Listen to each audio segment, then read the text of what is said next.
Benvidos a Santiago Sí. Hoxe imos falar ca muller dos extremos. Unha matemática que acaba facendo teatro conceptual, que despois fai unha televisión que é comedia bastante gamberra e acaba nun culebrón bebendo o que se lle pon por diante. Mais ou menos, é non? unha boa síntese, sí, a verdade é que sí, nunca pensara así. Es extremo, extremo.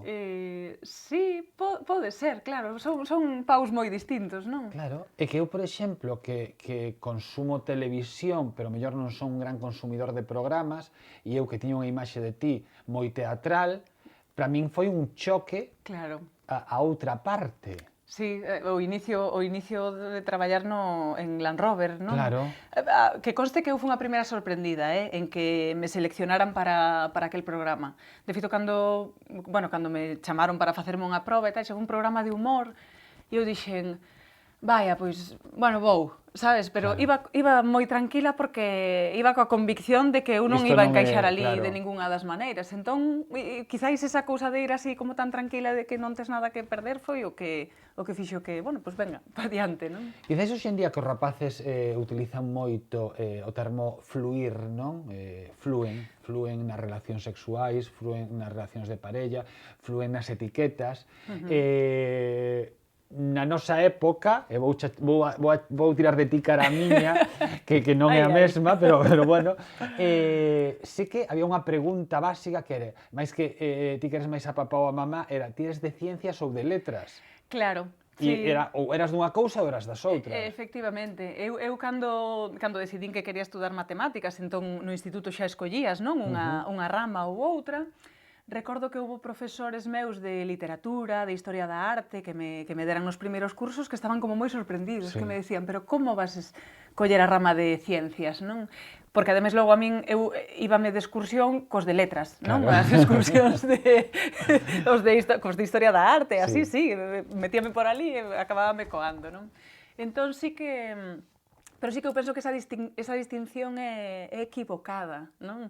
No sentido de que... É complementario. Os teus traballos, as túas dúas orixes, non? Formativas, que o teatro e as matemáticas, teñen algo en común? Eu teño as completamente disociadas. Sí? Sí, teño as completamente disociadas. E gustanme moito os dous campos, non? Pero o mellor eres moi ordenada no campo do teatro, que é como máis bohemio, grazas a faceta matemática. Eso é certo, porque si é verdade que son un pouco un rara avis para o teatro, non? Por estilo de vida, pola maneira de traballar, en ese sentido, sí. Son moi ordenada, non soporto caos, sabes? É como que na miña cabeza as cousas teñen que estar... teño que telas encaixadas, non? Da igual como, pero teño que saber a onde ilas buscar, non? E o mellor esa é... Decía un profesor meu da facultade que tamén fai fotografía, escribe, e tamén ten así unha vena artística, que as matemáticas... Antón Rodicio, claro, pensando, un matemático que faga fotografía, escribe, solamente hai un, Antón foi profesor meu en primeiro de carreira, non? Entón, el decíame que as matemáticas serven... Porque eu dicía, eu non emprego as matemáticas para nada, non? Xa. E dicía, as matemáticas serven para resituarte aí, non? E cando te vas moi lonxe, volves a centrarte. O mellor é iso, non? Nada máis que iso. E que foi primeiro, as matemáticas, o teatro, conviviron os dous? Pois así de... Ou ti querías ser famosa e non... Non! Famosa non, eu quería facer teatro porque era o referente que eu tiña de pequena. Paréntese, como leva a fama? Que fama? Pero, mira... A fama refírome a que vas pola rúa e antes eras unha persoa moito máis... que pasabas moito máis desapercibida e hoxe en día xa non, porque faz unha serie que ten un nivel de audiencia e que hai moita xente que te recoñece. Sí, a ver, hai moita xente que ve a serie, ten moita audiencia e nótalo... Pero eu noto sobre todo na xente de diario que coñezo, non? Pois, na miña peixeira, eu vou ao mercado de abastos, entón, claro, ademais vou os martes, que é día de peixe, entón o lunes de tempazo, e os martes todas me comentan o que pasou o día anterior, non?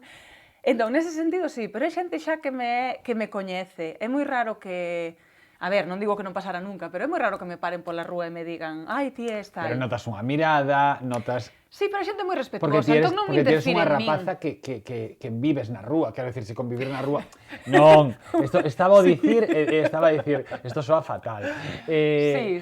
Que é moi Vivo doado moito a rúa, atoparte na rúa. Sí, sí, sí. En situacións cotías, o sea, Claro. facendo a túa vida como se foras unha matemática que viñeras da facultade. Sí, claro, eu vou ao mercado, levo a miña filla aquí, non, cando era bebé levaba colgando todos os días Ou a todos os lugares. estás parada porque a nena está emperrada e está sentada nun... Isto E pasou. ali esperamos. Claro. Sí, un dos recordos máis bonitos que teño de ti xa que falabas do mercado de abastos, na torre do mercado, que ten unha escaleira que vai facendo, que dando a volta, e a filla de Iria, que daba voltas ao redor da... Subir e baixar, e ali estivemos as dúas. E nos falábamos, e ela daba voltas a nena, claro. Así, hai que deixarlles os seus tempos, porque eles experimentan un montón, e iso, de aí apréndese moito tamén. Volvendo a que foi primeiro, non? Si a matemática ou ser actriz. Pois eu penso que eu fixen teatro así como teatro aficionado desde moi pequena, porque como no Carballiño había un festival de teatro galego e meus pais levábannos aquelo era o evento, para min o evento do ano era na festas do setembro había o festival de teatro. Que entón chulo. íbamos todos, eu recordo estar en primeira fila e recordo ver todo o que se programaba eu veía, o sea, e era teatro para adultos, pero podían entrar os nenos. Entón, a miña referencia, por iso digo eu da fama, non? A miña referencia era facer aquelo, sabes? Entón iso ven desde moi pequena. Pero despois eu teño así unha vena como moi responsable, de moi boa estudiante e tal, entón, claro, como tamén as matemáticas me gustaba e a docencia me interesaba e tal, pois eu dixen, bueno, vou estudar esta carreira e logo xa vexo como compatibilizo. O que pasa é que empecé a estudar a carreira e vin que aquelo era imposible de compatibilizar con ningunha outra cousa. Porque, de feito, o primeiro ano que entrei en matemáticas, colleronme na aula de teatro da universidade, que daquela facían uns castings enormes, porque a aula funcionaba, bueno, ainda a día de hoxe, funcionaba brutal. E eu fui, é que hai que sempre reivindicar, e teño que volver traelo a figura de Salgueiro, de Roberto Salgueiro. Totalmente. Sí, o traballo que está facendo co teatro universitario, profesionalizando dunha maneira brutal. Co teatro, dende hai moitos anos, dende que ele era moi novo, todo o traballo que está... Estive aquí unha vez e teño que volver traelo a Roberto, porque é un tipo que é un gran dinamizador, aparte un gran autor, un gran dinamizador de teatro en Galicia. Sí, eu a Roberto coñecino aí, nese primeiro ano.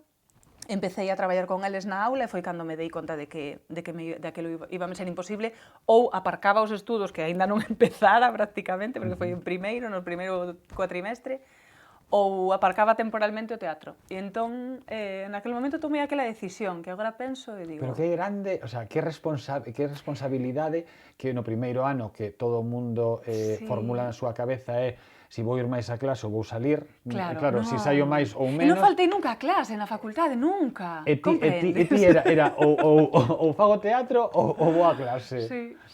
Supoño que tamén por esa orde, no, que ti levas contigo, encaixaches tamén nalgo tan abstracto, e pode ser que incluso matemático, como é o teatro conceptual tempo despois. Sí, ao mellor sí, esa capacidade de abstracción, non? E de profundización tamén, non? Porque nós facíamos moita documentación, bueno, como a todo o mundo, non? Pero vamos, que cando o que tes que transmitir está aí tan no aire, hai que como que levalo moi claro, non? Para lanzalo.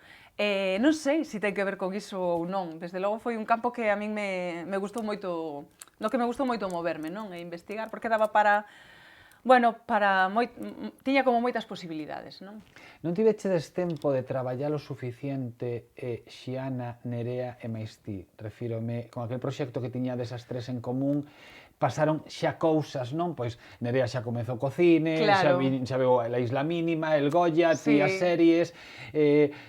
Parece como que podería, que a vida estivo moi ben, non? Pero que podería haber moitos máis frutos dese triunvirato. Sí, podería ter dado máis, e a nosa idea inicial era que fose así, non? Nos, claro, levábamos moito tempo traballando xuntas, cando decidimos traballar só as tres xuntas, Claro, coñecíamonos moito, éramos como irmás, non? O sea, vivimos moito xuntas, vivimos cousas moi boas, cousas moi malas tamén, entón estábamos moi unidas, pero ao mellor tamén era necesario un certo distanciamento, non? E de feito, cada unha tirou un pouco, creo, non? Bueno, a veces deixaste levar, non é que... Como se chamaba aquel grupo? Churras. Churras, As churras. É que estaba pensando en vacas e sabía vacas non porque era churras.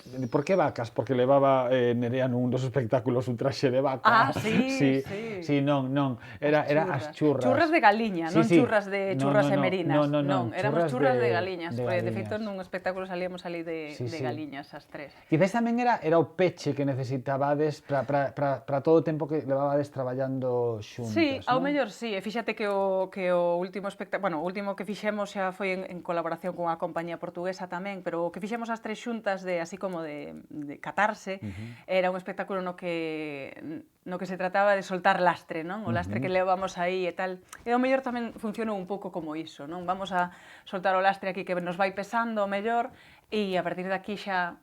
Pero tamén é verdade que eu cada vez que falo con Nerea, ela sempre di, temos que volver facer cousas. E eu, claro, Nerea, cando ti pares, non? En algún momento. Bueno, ou todas, non? Porque estamos cada unha así como moi dispersas. Pero na nosa mente segue esa idea de que probablemente en calquera momento poidamos facer algunha acción ou algo así. Despois fixeches de todo en algo como Land Rover, lóxicamente. Sí, eso é aí, escola... todo terreno. Sí, eso... Sí, pero bueno, é fácil traballar con eles porque a verdade é que eles levan o peso ás costas e ti estás ali un pouco... Que máis difícil? Espirse en riba dun escenario nalgo que ao mellor ten moito de coreográfico, non? Sí. Cunha estética como moi concebida, con Cristi, sí. con moita investigación de fondo, ou facer o ridículo máis grande nun programa como pode ser Land Rover, que che poden pedir, eu que sei, que fagas a cousa máis extravagante e absurda do mundo. Sí, a min porque facer iso e ademais facer rir pareceme dificilísimo, pero sígueme parecendo a día de hoxe. Era como, sabes, eu sentíame ali un pouco perdida. Ben que estás arroupada, non? Por eles e que, bueno, que aquelo vai ser é unha cuestión ao final de familia, pero a min aquilo parecíame dificilísimo, sabes? É como o mellor é porque eu non domino ese código, non? E iso digo así, díxeno sempre, non? Estou aquí, traballo cómodo, traballo ben, pero non o domino, non? Entón, eso pareceme dificilísimo. O sea, sair aí e decir tres cousas, poñerte en ridículo, porque o mellor do humor é cando és capaz de rirte de ti mesmo, non? Eso trascéndelo, e xa está, non? E facer eso con toda a naturalidade do mundo, e facer rir, a mí eso pareceme dificilísimo. Que maravilla que alguén que ten tanta experiencia como Iria no campo do teatro, do audiovisual, aínda teña metas por superar e que aínda siga a decir, sin ningún tipo de pudor, que hai cousas que lle resultan difíciles, como cada un de nós. Continuamos a falar con ela, facemos un pequeno parón no programa con outros contidos e seguimos a falar con unha das protagonistas de Pazo de Familia. Libraría Couceiro, no corazón de Compostela. 5 plantas cunha ampla oferta para todo tipo de públicos. Literatura infantil e galega, guías de turismo, novidades en español... Dispoñemos dunha sección con numerosos exemplares en oferta. Na Praza de Cervantes, Libraría Couceiro. Hoxe na Libraría Couceiro imos falar de historias, de libros de historias, pero ningún deles é un libro de historia. Aínda que un fala dun momento moi concreto da historia. Pois sí. Pero imos empezar con música primeiro. Con música, pero que son as historias, porque moitos artistas din que na música, cando se fai un CD, non? Isto falaba hai pouco con Vituco de Ruxe, non? Que ele era moi defensor dun soporte, non tanto dun soporte, sino de que houbera unha orde, non? Que unha canción non vai nun disco a número 1, efectivamente, que contan algún tipo de fío conductor, que contan unha historia, claro, entón, por eso dicía, é música, pero tamén hai unha historia. Pois sí, neste caso, Budiño, para Laia realmente é unha reedición, porque este disco na súa orixe. Disco, pero na súa orixe, efectivamente, foi disco, e foi editado, empezou a gravar xa no 1997. Entón, o nome de Paralaia é un monte... O sea, hai 20 anos. Hai 20 anos, sí. Paralaia é un monte que se atopa entre Moaña e Bueu. El lembra que de neno facían iban andando desde Moaña hasta unha romería que había en Bueu e pasaban. Paralaia era o monte que separa, non, eses dous povos. Cando falamos de, sobre todo nestas datas, non, de agasallos, de agasallar libros, eu son sempre son moi a favor de agasallar libros, e penso que hai dous tipos de libros, así facendo unha escolla como moi xeralizada, non? Están os libros porque sí, e libros obxectos. Hoxe teremos dous exemplos de libros máis convencionais para agasallar, pero este sería o típico agasallo, tamén porque é un obxecto fermoso. É unha edición... É unha cousa curiosa, ademais, se te fixas, empezan as letras das cancións, logo hai polo medio como un prólogo que ni siquiera moi ben un prólogo, son unhas palabras de Méndez Ferrín, pero fíxate, no índice das cancións ten cada unha, o que ten é como unha pequena descripción poética, con unha descripción moi poética.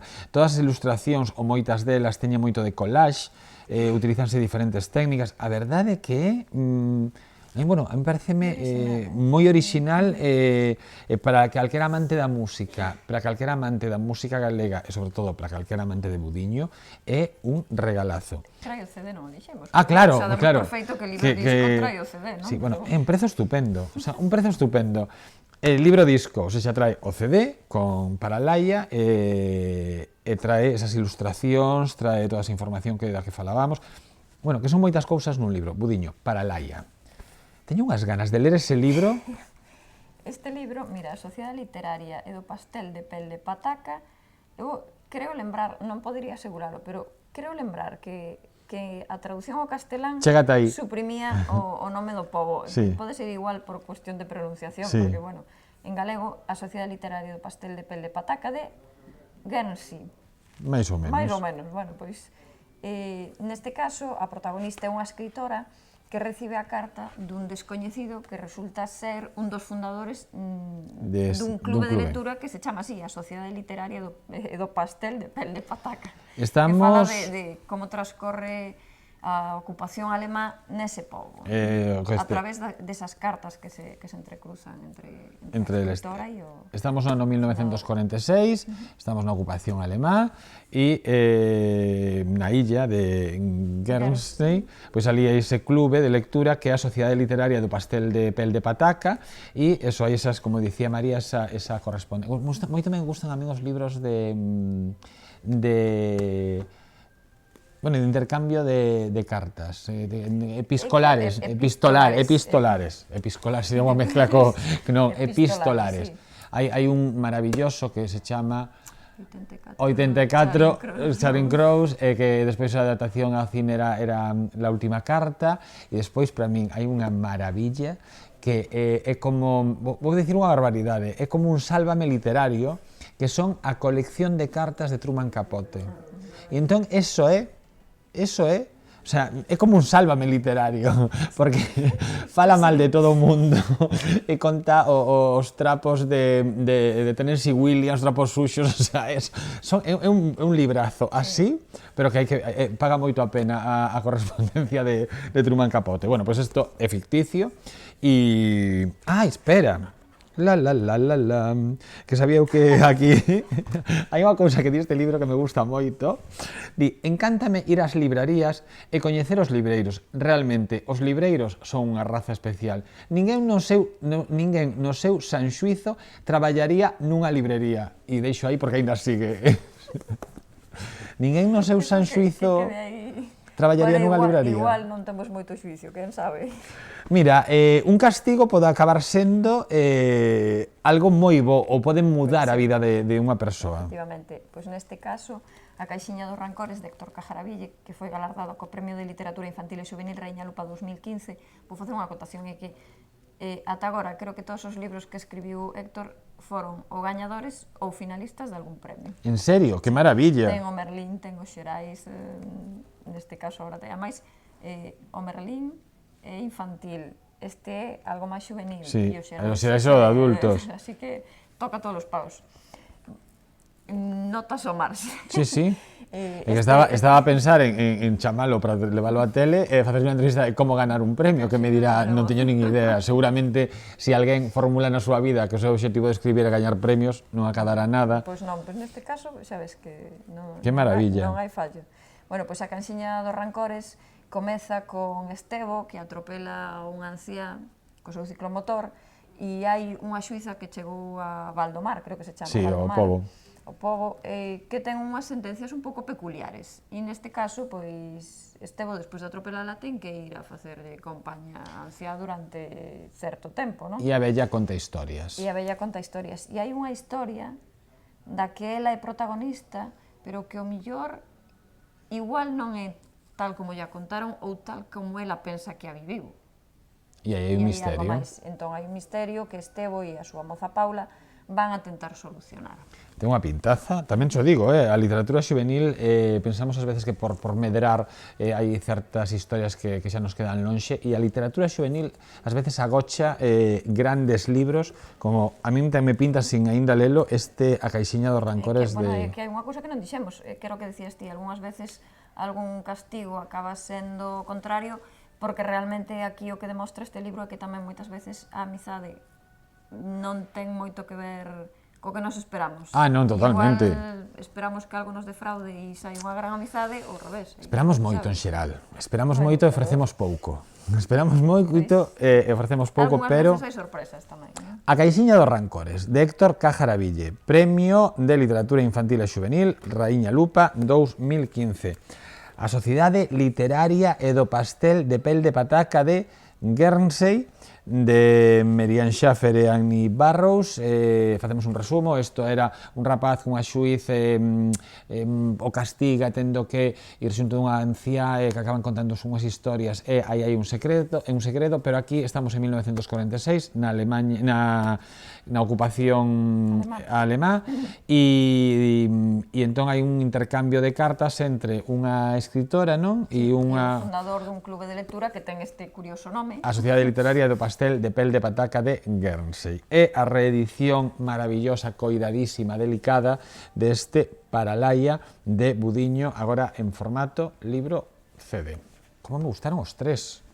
Ideas para este Nadal, calquera dos tres. Creo que te vas a quedar coa Cos Pel de tres. Pataca. A Pel de Pataca teño así como moitas ganas de primeiras, pero o de Héctor Cajaraville tamén me ten moi boa pinta, e se todo isto facemos escoitando a Budiño... Perfecto. Tamén de la semana. No primeiro libro, Satu estudiaba enfermería, estaba na universidade, logo no segundo libro, Satu pois xa entraba no mundo laboral, veía o bon e o malo tamén deso, intentaba acadar a plaza fixa, todas estas cousas que tamén son cousas persoais, si que ao final ten un pouco de autobiográfico Satu, aunque ten cousas que sí, cousas que non, pero si cando un autor crea un persoaxe, ao final cólanse cousas que son autobiográficas. Eu son enfermeiro, era un pouco doado facelo, pero sí que como traballamos nun mundo aplastantemente feminino, máis do 90% son mulleres, e sí que non resultaba moi complicado poñerse no papel dunha muller. A día de hoxe escribo tamén para facer visibilidade da profesión, para facer tamén un pouquiño un papel reivindicativo tamén da profesión e tentar conseguir cousas de cara á profesión, e pola miña parte tamén de parte personal, tamén para un pouco para non levarme para casa toda a parte mala da profesión. Si que ao final traballas co mellor e co peor da vida, sendo enfermeiro, e un pouco cada un se pon como un escudo, non, para non levarse a parte mala a casa, non? Eu son un autor galego e gústame tamén facer referencias á literatura galega e a cousas galegas tamén. Si que tamén falo de cousas moi nosas como a Retranca, neste caso pois como Castelao, porque si que os Castelao, aparte de autor, tamén era médico, entón si que viña moi ben a referencia aí a de que o galego non protesta, o galego emigra. hai parte de realidade neso, sí que ao principio, pois eso, estaba no personaxe da enfermeira, pero sí que despois de 3 libros parece como xa que apreta o traxe da enfermeira e queres sair e queres contar máis cousas. Sí que é verdade, no primeiro libro e no segundo estaba moi a gusto dentro do traxe da enfermeira, pero sí que agora xa é como que hai que cambiar un pouquiño e facer algo máis. Agora xa que son estes 3 libros feitos, apeteceríame facer pois a mellor unha miniserie, unha webserie, algo así, e sí que darlle máis vida e a raíz dos 3 libros e de cousas de pinceladas da vida de Satu, facer pois eso, xa máis un persoaxe completo, coa súa vida, cos seus familiares, Sí, que a verdade que como que o formato de capítulos pequenos que é o que veño facendo hasta ahora, apeteceríame mudalo un pouquiño. Tamén teño intención de escribir sobre máis cousas, así que eu sempre me gustou escribir, a verdade é que sí, que sempre, pero bueno, nunca pensando en publicar, sempre escribindo para min, e a verdade é que gustaríame, agora xa que empecéi con isto, gustaríame escribir sobre outros temas tamén.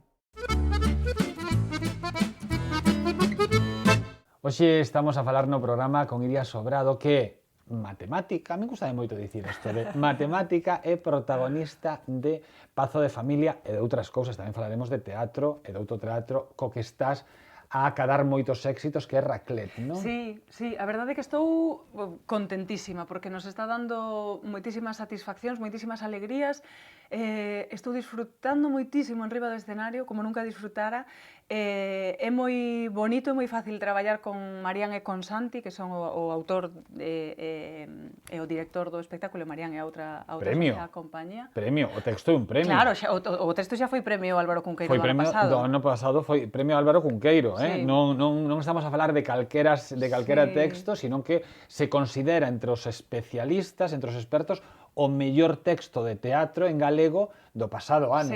Sí, claro, cando me chamou Santi para propoñerme participar no espectáculo, Santiago Cortegoso, sí.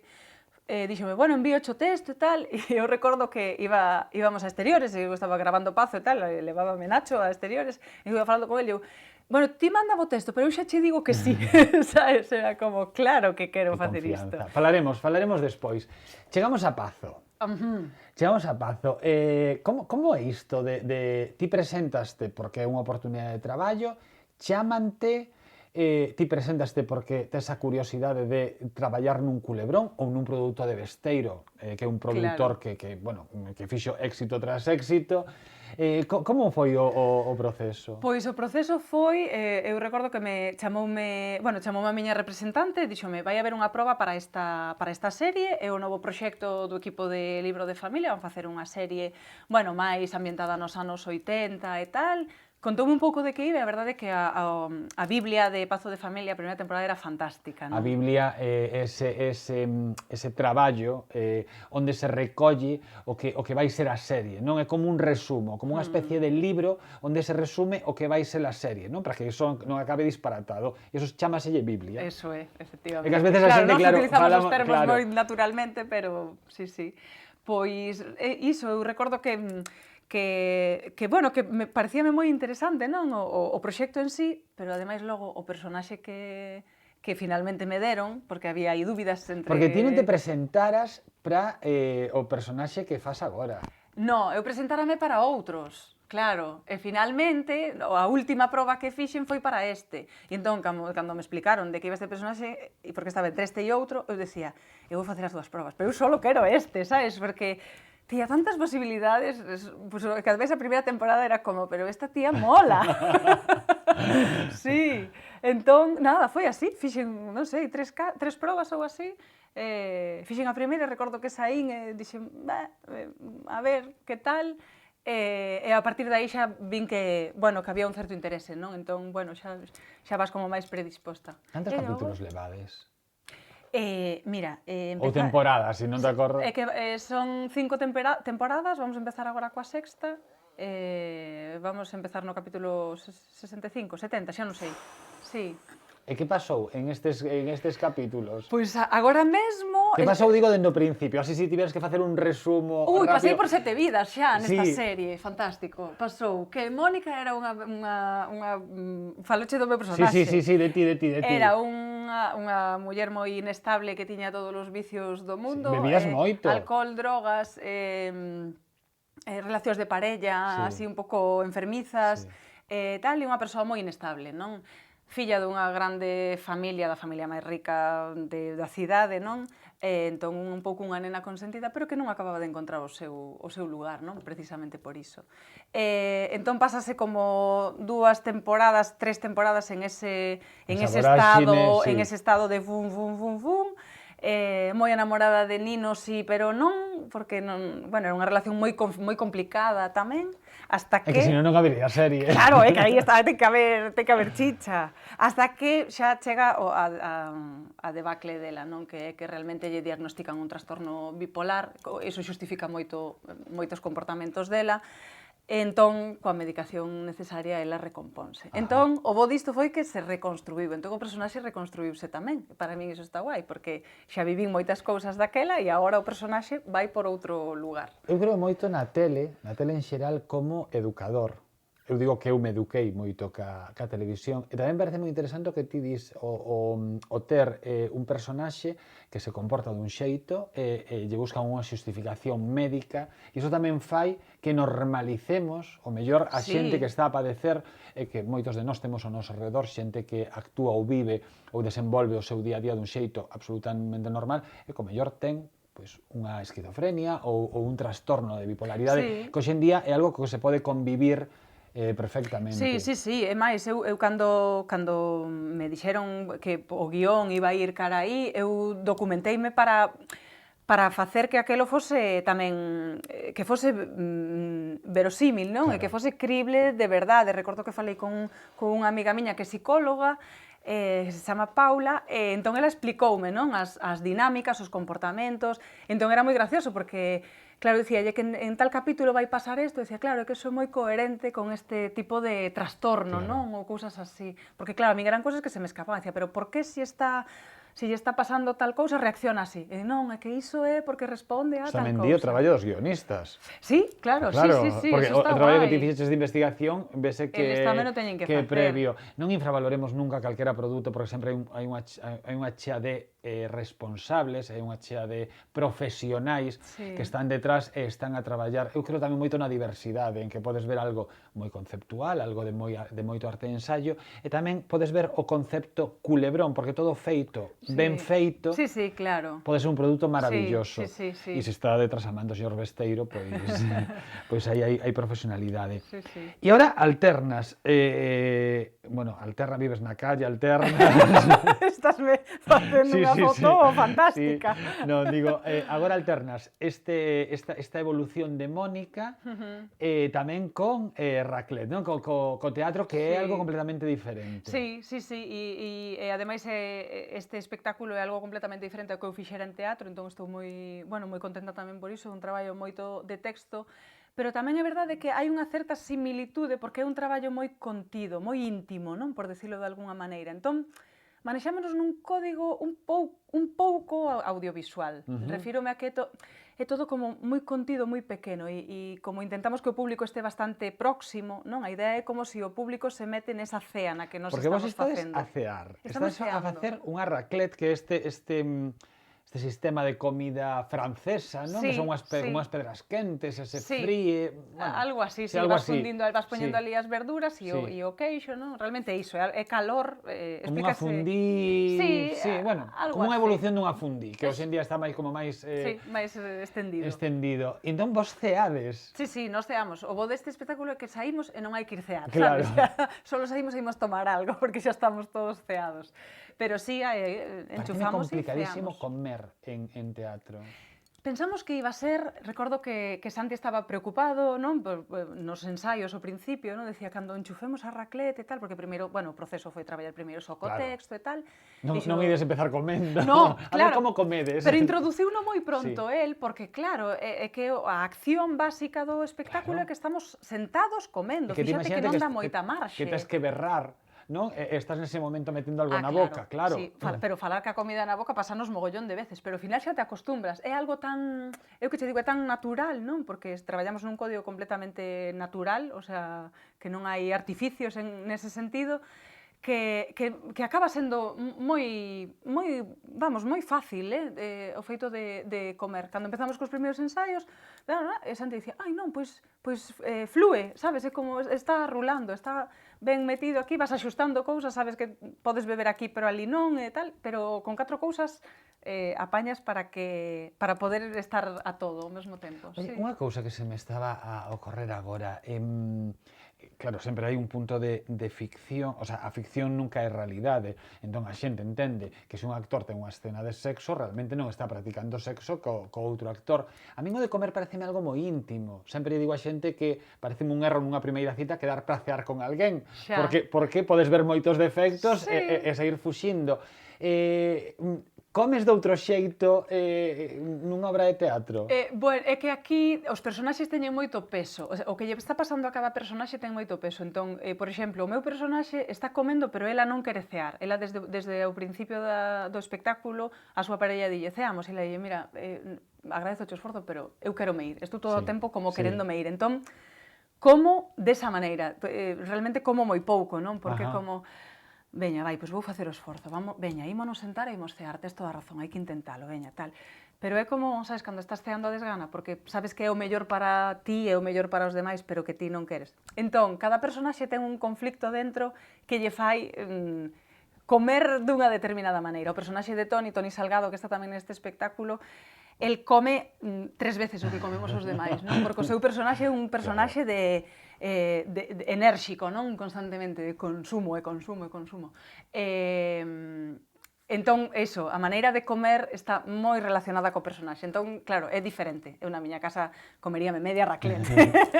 É todo o queixo, seguro. Os luns, Pazo de Familia, e que vai comezar ca sexta temporada. Sí, empezamos a gravar agora. Empezan a gravar e en Nadiña xa estarán vendo novos capítulos e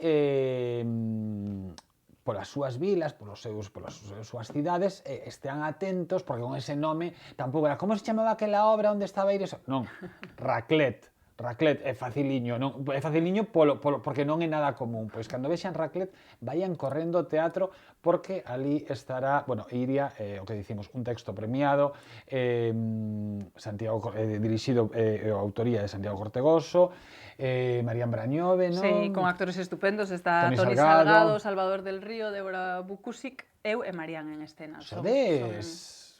Hoxe en día para unha montaxe dunha compañía privada. Isto é unha montaxe de gran elenco, por decirlo de alguna maneira. Sí, tal como están hoxe en día. Mira, que lle pides ao futuro? E non me refiro a la paz en el mundo. Eso non estaría nada mal, por outro lado, non é unha frase feita, pero o meu futuro persoal, entendo.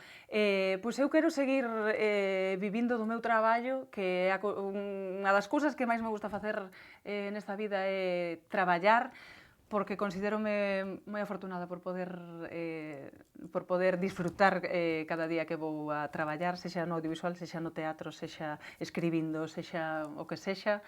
Entón, eu só quero iso. Un día tes que vir falar de libros. Ah, sí? Porque tienes unha gran lectora. Sí, bueno, gustame moito ler, claro, pero é que hai xente que lê moitísimo máis que a min. Sempre, hai xente que ve moitas máis películas que a nós, e cousas máis interesantes. Eu ás veces sinto-me culpable por estas cousas. Outro día estaba buscando a Dori, porque me apetecía.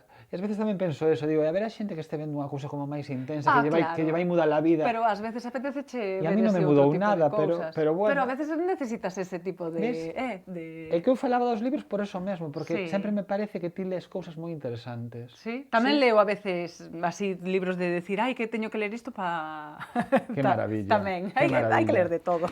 Iria, un placer. O placer é meu. Foi a primeira vez que vienches por aquí, pero tes que vir máis veces. Repetimos para falar de libros, e de música tamén. Veña. Moitas grazas. A ti. Esta é a verdade que hai detrás dun personaxe dunha actriz, porque a verdade é que Iria non cambia, non muda nada, é a mesma que están a ver falar aquí nunha entrevista que a que pode ter unha conversa calquera día pola rúa. Non a perdan en teatro, en televisión, neste momento Pazo de Familia ou Raclet. Marchamos, estamos en Santiago Sí, en Correo Televisión. Sexan moi felices.